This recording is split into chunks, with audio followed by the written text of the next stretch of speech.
ഭഗവാൻ കൃഷ്ണനെ ആരാധിക്കുന്നവർക്ക് ഒരു പ്രത്യേകതയുണ്ട്. അവരെ ഒരിക്കലും നശിക്കാൻ ഭഗവാൻ അനുവദിക്കില്ല. അവര് പലപ്പോഴും തളർന്ന് അവശരായി വീഴുന്നത് കാണാം. പക്ഷെ അവിടെ നിന്നെല്ലാം പഴയതിലും ശക്തരായി ഭഗവാൻ അവരെ ഉയർത്തും. ഇതിന്റെ കാരണം എന്താ അറിയോ? നമ്മൾ ഭഗവാനെ സ്നേഹിക്കുന്നതിന്റെ 10 മടങ്ങായിട്ട് ഭഗവാൻ നമ്മളെ സ്നേഹിക്കുന്നുണ്ട് എന്നുള്ളതാണ്. അനുകൂലമായിട്ടുള്ള സമയം വരാനും നമ്മുടെ കർമ്മ ദോഷമില്ലാണ്ടാവാനും വേണ്ടിയിട്ടാണ് ഭഗവാൻ കാത്തിരിക്കുന്നത്.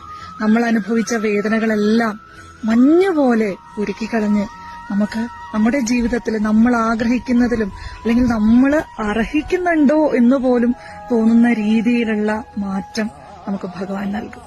അതാണ് ഭഗവാന്റെ സ്നേഹം. ആ സ്നേഹം നമുക്ക് കിട്ടണമെങ്കിൽ നമ്മൾ ഭഗവാനെ സ്നേഹിക്കണം. നിസ്വാർത്ഥമായിട്ട് എപ്പോഴും എന്ത് ചെയ്യുമ്പോഴും ഭഗവത് സ്മരണയിലിരിക്കുക. ആരോടെങ്കിലും സ്നേഹം തോന്നുമ്പോൾ നമ്മള് ഐ ലവ് യു എന്ന് പറയാറില്ലേ? അതേപോലെ ഭഗവാനോടും ഐ ലവ് യു എന്ന് പറഞ്ഞു നോക്കൂ. ഭഗവാനെ സ്നേഹിക്കണോ എന്ന് ദിവസവും പറഞ്ഞു നോക്കൂ. നിങ്ങളുടെ ജീവിതത്തിൽ അത്ഭുതകരമായിട്ടുള്ള മാറ്റങ്ങളാണ് നടക്കുക. സ്നേഹത്തിന് ഒരു കുറവും ഉണ്ടാവില്ല. നിങ്ങൾക്ക് ആവശ്യമുള്ളതെല്ലാം ആ ഭഗവാൻ നടത്തിത്തരും.